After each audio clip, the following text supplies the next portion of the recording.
नाम घेता गजानन झाले जन्माचे सार्थक नाम घेता गजानन झाले जन्माचे सार्थक शेगावीचे योगीराज थोर ब्रह्मांड नायक ब्रह्मांड नायक ब्रह्मांड नायक ब्रह्मांड नायक ब्रह्मांड नायक। मुनीमजी, त्या सोमाची जमीन आमच्याकडे गहाण आहे ना? सावकार, त्याच्या धाकट्या भावाचा अंगठा देखील आहे आपल्याकडे। सावकारानं बोलावलं धाडलंय? हो आई, आपण कर्ज घेतलंय ना, त्याची मुदतही संपली आहे, त्यामुळेच बोलावणं धाडलं असेल। मालक, माझ्याही मनात तीर्थयात्रा करण्याची खूप इच्छा आहे, पण महाराज म्हणतात इतक्यात तीर्थयात्रा नाही होणार। कधी होणार असं विचारलं तर ठोस उत्तरही देत नाहीत। काय करू मी? सोमा, अरे मी महाराजांपेक्षा मोठा आहे का रे? मी काय सांगणार तुला? तीर्थयात्रा करायची म्हटली तर गाठीशी पैसा हवा। तुझ्याजवळ आहे का एवढा पैसा? तुमची जमीन तू आमच्या जवळ गहाण ठेवली आहेस, गहाण खतावर अंगठा दिलायस। दिलेल्या मुदतीत कर्जाची परतफेड न केल्यामुळे आम्ही तुमची जमीन जप्त करत आहोत नाथा। महाराज, आपण या अंधारात का बसला आहात? जगन, अरे अंधाराचं काय घेऊन बसलास? आमच्या एका भक्ताच्या आयुष्यात आता अंधारमय पर्वत सुरू होणार आहे। म्हणजे महाराज? तो अंधार कोणाच्याही डोळ्यांना जाणवणार नाही, तो ज्याचा त्यानेच अनुभवायचा आहे। तू जा, अंधारातही आम्ही सारं काही पाहू शकतो। जी महाराज।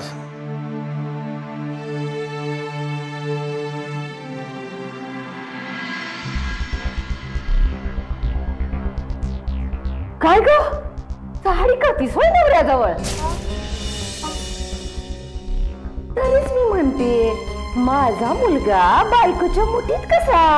आई, आता माझ्या ध्यानात आलं, त्याचं कारण हे आहे तर माझ्या समोर नाकावरची माशी उडवता येत नाही तुला, आणि माझ्या माघारी मात्र आई पुरे। हा? आई, येसू काय जाडी वगैरे करत नव्हती, उलट तीच मला समजावत होती की जेव्हा तू तिला घालून पडून बोलतेस तेव्हा मी मध्ये बोलू नये म्हणून। असं म्हणजे मी हिला घालून पाडून बोलते असं हिचं म्हणणं आहे? आता याला कागाळी म्हणायचं नाही तर काय म्हणायचं र? अगं आई, मरो, तुम्हाला गळ्यात गळे घालायचं असेल तर घाला, नाही तर काय बी करा। मी मात्र तुम्हाला आठवण करून द्यायला आली होते। कशाची? तुझी धाकटी बहीण आणि जावई बापू यायचं आहेत घरी, त्यांचा मानपान राखला गेला तर ठीक आहे, नाहीतर अहो सासूबाई, हे तुम्ही सांगायला हवं का? आम्ही करूच ते सगळं। हे फक्त तोंड देखलं बोललं, माझ्या माघारी कान पडशील नवऱ्याचं, लय खर्च करू नका म्हणून। सासूबाई, येसू तू बोलूच नको कशी, तू काही बोललीस तरी। नाथा, अरे जाऊन आलास का सावकाराकडून? काय म्हणाला सावकार? दिली का मुदत वाढून? नाथा, दादा, सांग ना। आई, अरे बोल की र, दिली का मुदत वाढून? नाथा, दादा, अरे बोल ना। आई, अरे बोल की र, दिली का मुदत वाढवून त्यांनी? नाही, मी गजानन महाराजांची ग्वाही देऊन त्यांना समजावण्याचा प्रयत्न केला। आम्ही कर्ज बुडवणारे नाहीत, हवं तर व्याज वाढून द्या पण मुदत वाढून द्या, पण सावकार नाहीच ऐकले। सावकाराने आपली वडिलोपार्जित जमीन जप्त केली। काय?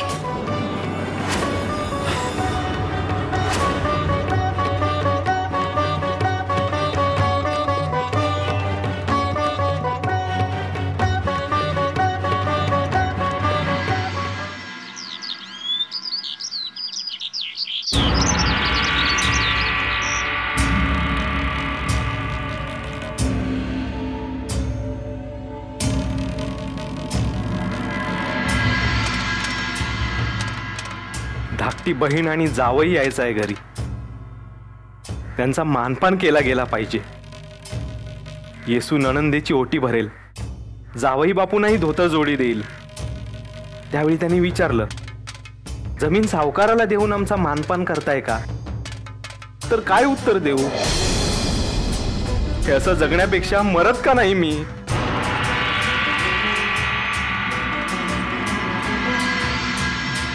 हे काय होऊन बसलं? सावकाराने जमीन जप्त केली. वडिलोपार्जित जमीन मी राखू शकलो नाही. इतका ना करता आहे मी?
दादा दादा दादा नाथा, अरे काय करायला निघाला होतास तू? अरे तुझ्या मागे तुझी बायको, तुझी आई, तुझा धाकटा भाऊ आहे, हे विसरला होतास तू? नाथा, अरे मी माझ्याच विचारात इथवर कसा पोहोचलो मलाच कळलं नाही रे. दादा दादा पुन्हा असं काही करू नकोस रे. आम्हाला तू हवायच रे दादा. आम्हाला तुझी गरज आहे दादा. नाथा, आम्हाला गरज आहे रे तुझी दादा.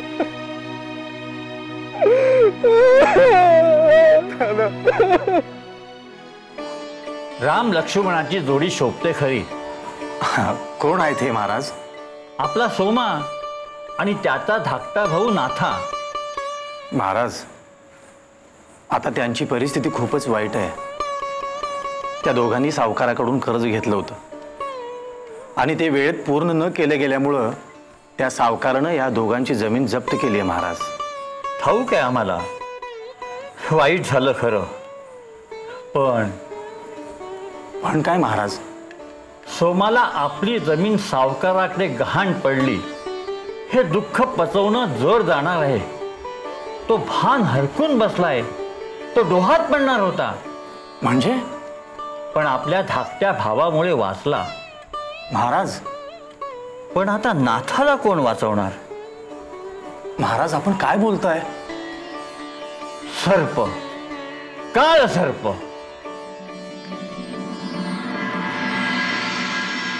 जीवाला घोर लावून घरातनं निघून गेला माझा पोरगा. पर माझा नाथा, त्याचा लय जीव आहे त्याच्या दादावर. सोमा कुठं बी असेल तिथनं हुडकून काढाल बघ माझा पोरगा त्याला आणि घरला घेऊन येईल. सोमा, सोमा रे माझ्या लेकरा, कुठं निघून गेला होतास आम्हाला सोडून तू? आई, येसू कुठे निघून गेला होता तो? सोमा, अरे तुझी आई आता म्हातारी झाली. एक ना एक दिवस देवाचं बोलावणं येणारच. पण पोरगा कुठं गेला, पोरगा कुठं गेला असा विचार करायला लावून आईचा जीव काढतोस होय ना? आई, गावभर हुडकलं पण कुठेही सापडला नाही. शेवटी गजानन महाराजांनीच मला बुद्धी दिली. डोहापाशी जाऊन पाहावं असा विचार मनात आला. नेमक्या वेळी डोहापाशी गेलो, नाहीतर हा. अगो बाई, म्हणजे स्वतःला डोहात झोकून जीव देणार होतात का काय? नाही नाही, मी माझ्याच विचारात त्या डोहापर्यंत कसा गेलो तो मलाच कळलं नाही. मनात विचारांचं थैमान चालू होतं. लक्ष्मणासारखा माझा धाकटा भाऊ, यानेच वाचवलं मला. मी मनोमन महाराजांना म्हणालो होतो, महाराज काही वाईट व्हायचं असेल तर माझं होऊ द्या, पण माझ्या दादाला इजा होऊ देऊ नका. नाथा, दादा,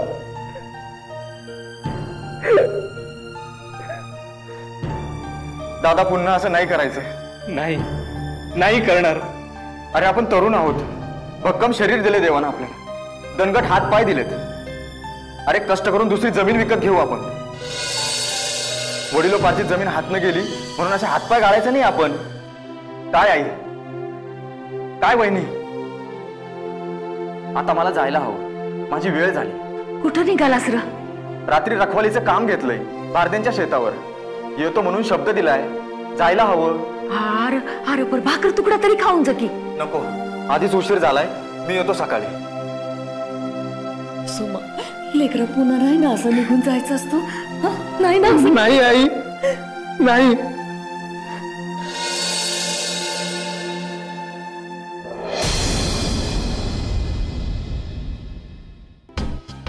नाथा म्हणून गेला ते योग्यच आहे. हातपाय गाळून जमणार नाही. कष्ट करून पैसा जमावला तर दुसरी जमीन घेता येईल. झाली तुळशी वृंदावनाची पूजा? हो, आणि माझ्या श्रीकृष्णासाठी उथंड आयुष्यही मागितलं. येसू, पुन्हा नाही ना असं वागणार? नाही येसू, मला क्षमा कर. काही काय हो, असं नवऱ्याने बायकोकडे क्षमा मागायची असते का? सोमा, बाळा हे घे, दूध पी.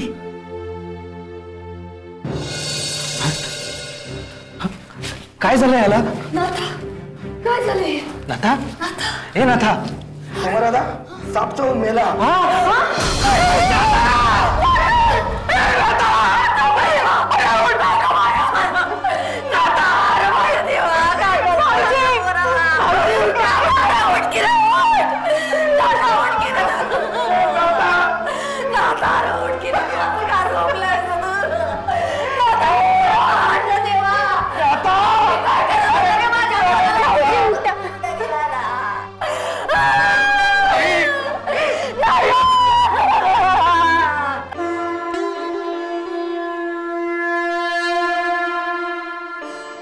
त्याची जायची वेळ झाली होती. नाथाचा मृत्यू अटळ होता. विधी लिखित टाळता येत नाही सोमा.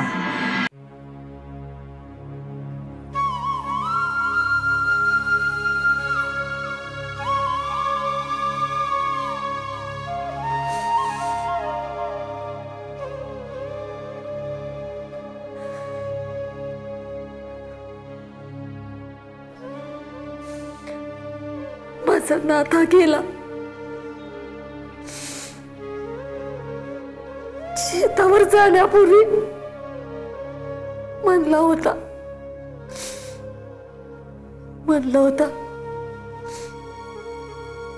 माझी साड्याची येळ झाली. आई,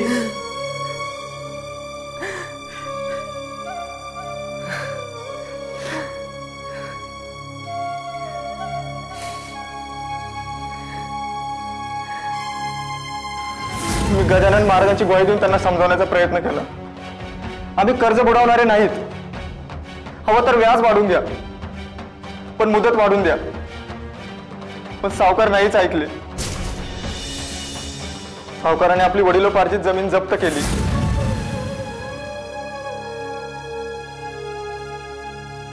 गजानन महाराजांना मनोमनी विनवणी करून म्हटला होता,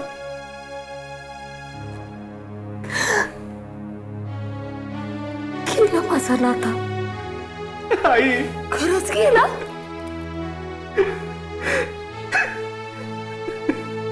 मला सोडून गेला. नाथा, माझा नाथा गेला.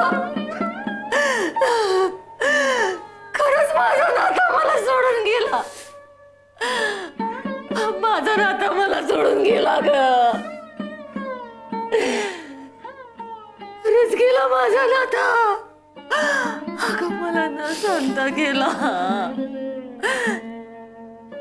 शिकारीला जातो म्हणला होता ना र? हा हा माझी जाण्याची वेळ. आणि आपण त्याच्या बोलण्याकडे लक्ष बी नाही दिलं. मग माझा नाता सोडून गेला. खरंच गेला की काय माझा नाता सोडून? सोमा, अरे घेऊ दे की ना माझ्या लेकराला. अरे कशाला गेला होता मला सोडून? अरे माझं पोरगं कुठे गेला?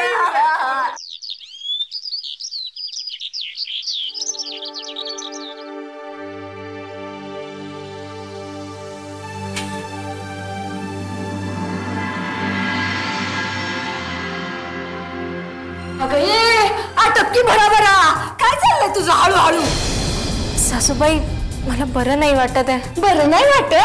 काम चुकार करायची लक्षणं मेलीची. हा आटप बघू समधी काम.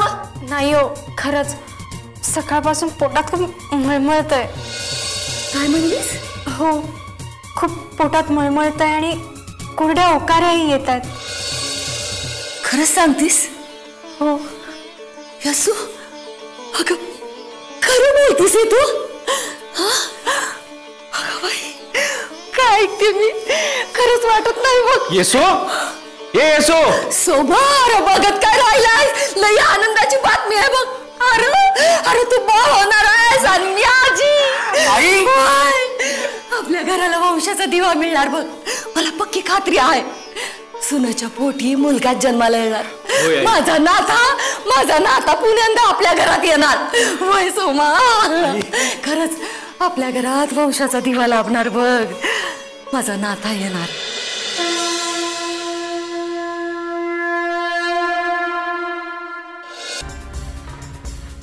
अगं आई, असं काय करतेस? नातीचं तोंड तरी पहा. किती गोंडस आहे पोर. आई अगदी तुझ्यावर गेली आहे. काय बी सांगून लाडी गुडी लावू नकोस मला. मी अजिबात तोंड बघायची नाही नातीचं.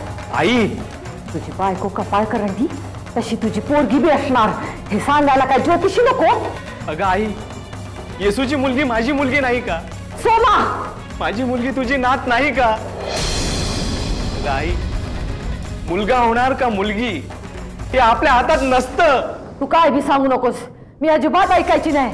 मी जे काय बी बोललीये ते काय दरवारची रेषाची समज नव समज हायच. तुझी बायको आणि तुझी पोरगी या घरात नको. या उद्यासांना आधी घराबाहेर काढ बघू. किती बी ओढून दाखवलीस तरी कणव नाही यायची मला. हिला आणि हिच्या पोरीला घराबाहेर घालवल्या बगर दम नाही घ्यायची मी. असं काय करताय भागाताई? कुठे जाईल बिचारी? माहेरी जाईल नाही तर मसनात जाईल, पण इथं राहायची नाही ती. ज्याला मुक्ती मिळाली आहे तो आत्मा पुन्हा नवा देह धारण करून जन्माला कसा येईल भागाबाई? महाराज, हो भागाबाई, तुझा मुलगा नाथा गेला.